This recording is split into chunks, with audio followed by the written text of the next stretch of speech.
You've probably searched for what's wrong with you.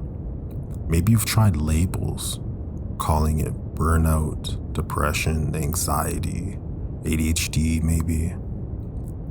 And maybe some of them fit a little, but there's a word, a really old word, almost forgotten, that might be the most precise description of what millions of people are walking around with right now, and almost no one is talking about it.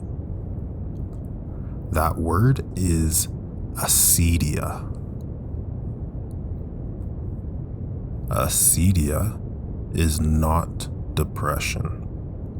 Depressed people often want to feel something. They want things. Acedia is the loss of wanting itself. There is no longing to get better. No grief about the distance from your life. Just a flat, quiet absence. The medieval monks who first documented it called it the noonday demon. It struck hardest around midday, when the sun was at its highest and there was no excuse to not work. It felt like the day would never end and nothing in it mattered. So modern day, what it would look like is scrolling for hours without absorbing anything, starting tasks and stopping after 2 seconds, feeling vaguely guilty about everything without the energy to change anything. Or maybe it looks like going through routines that once felt meaningful with a sense of performing them from a distance now. So the key distinction for you guys who might not see it, burnout is exhaustion from too much. Acedia is the erosion of caring itself. You can have acedia after rest. That's the tell. Evagrius Ponticus, who was a 4th century monk, cataloged it clinically as restless inability to stay present, a drifting attention that wanders from room to room, task to task, thought to thought. Does that sound familiar yet? The monastic prescription wasn't therapy or rest back then. It was manual labor and routine.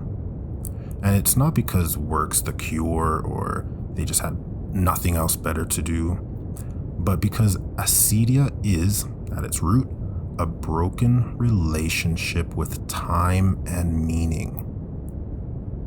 The body doing something purposeful reconnects those two.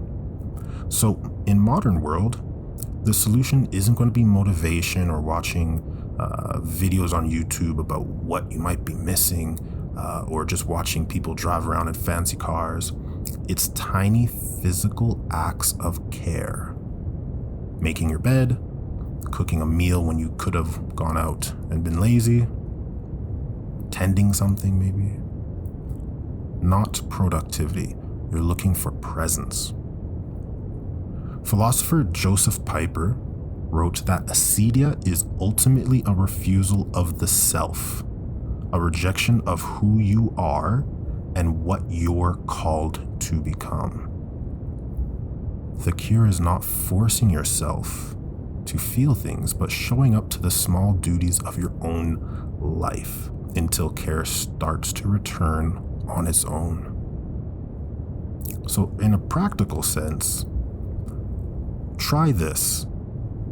Try to identify one thing that you used to care about that now feels empty, hollow, lifeless, and don't fix it. Your goal is not going to be to fix it. The goal is just to notice it. Name it. Give it a name. That noticing is the beginning of the return.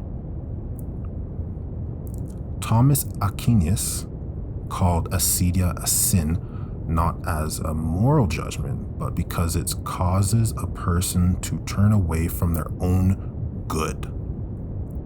That reframe is powerful, just incredible. Acedia isn't something happening to you. It's a direction you're moving, and directions can change. Here's what I want you to take from this. The fact you can recognize acedia in yourself, the flat emptiness, hollow routine, the absence of wanting, is actually a sign you haven't fully surrendered to it. Awareness is the first movement back. Next time, we're going to go deeper into what happens when intelligent people use their minds as a weapon against themselves, and what Aristotle had to say about the gap between knowing what to do and actually doing it.